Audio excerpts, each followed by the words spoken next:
and welcome to Storytime To Go. My name is Andrea, and today we're going to be reading a super silly story that is called The Princess and the Pig by Jonathan Emmett, and pictures by Polly Burniton. The Princess and the Pig.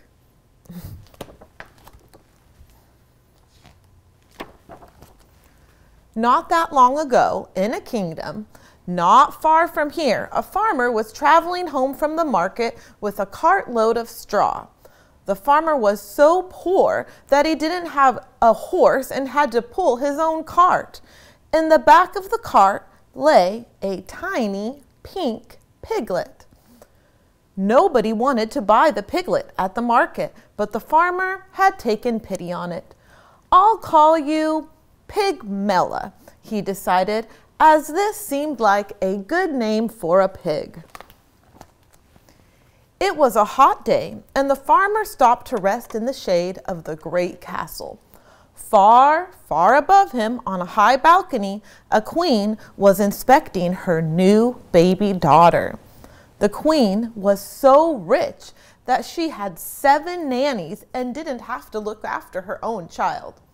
The queen picked the baby out of her cradle and held her at arm's length. "I'll call it Priscilla," she decided, as this seemed like a good name for a princess. A moment later, a wet, squelching noise came from the baby's... They're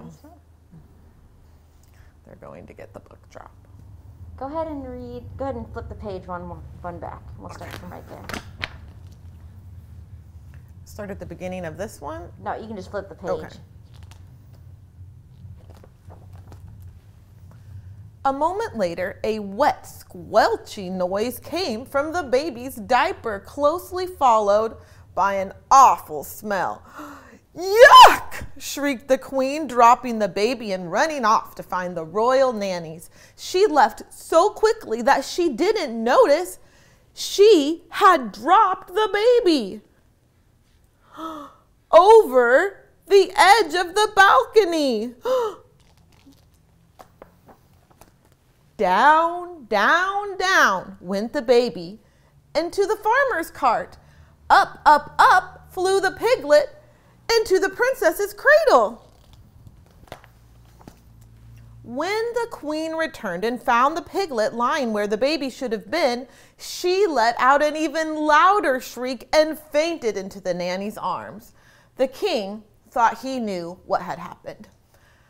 "A bad fairy has done this," he explained. "The fairy wasn't invited to the princess's christening, so she turned the baby into a piglet to get her revenge.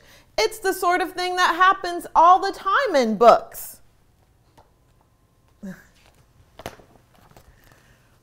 Meanwhile, the farmer had returned home and was surprised to discover a baby girl lying where the piglet should have been. The farmer's wife thought she knew what had happened. "A good fairy has done this," she explained. "The fairy knew how poor and honest we are and how badly we wanted a child, so she turned the piglet into a baby. It's the sort of thing that happens all the time in books."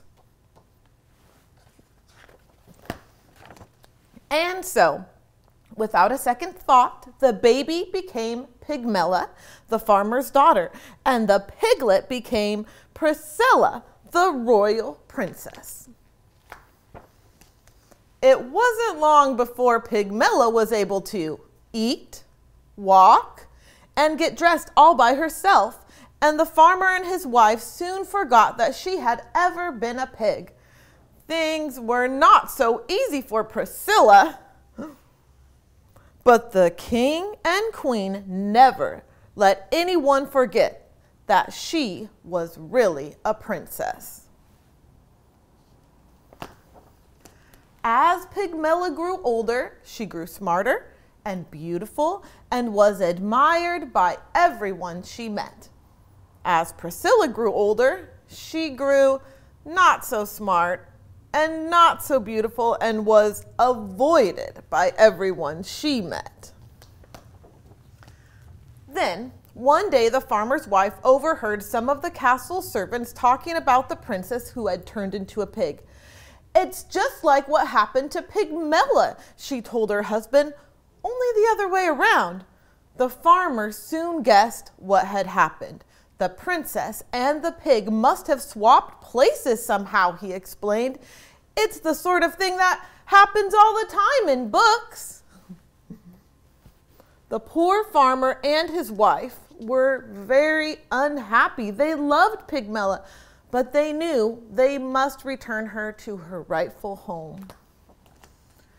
Pigmella was also unhappy. She loved the farmer and his wife and did not want to live with anyone else. But they were an honest family, so the next day they all went to the castle to see the king and queen. The king and queen listened to the farmer's story. But they didn't believe it. "What nonsense!" cried the queen. "Ridiculous!" the king laughed. "This girl may be smart and beautiful, but she does not look or speak like a real princess." The queen thought she knew what was happening. "It's a trick," she declared. "This girl is just a farmer's daughter pretending to be a princess so that she can marry a prince. It's the sort of thing that happens all the time in books." And so Pigmella returned home with the farmer and his wife, where she married a young shepherd and lived happily ever after and never once wished that she had been a princess. And Priscilla also got married to a handsome prince, although he had to be talked into it. Priscilla was changed into a pig by a bad fairy, the king explained. "But once you kiss her, the spell will be broken and she will turn back into a beautiful princess," added the queen. "It's the sort of thing that happens all the time in books," they assured him. But unfortunately for the prince, it's not the sort of thing that happens in this particular book. And that is the end of our story today. I hope you guys enjoyed The Princess and the Pig. And remember, you can visit our website for more fun activities and story times. Thanks, guys. We'll see you next time.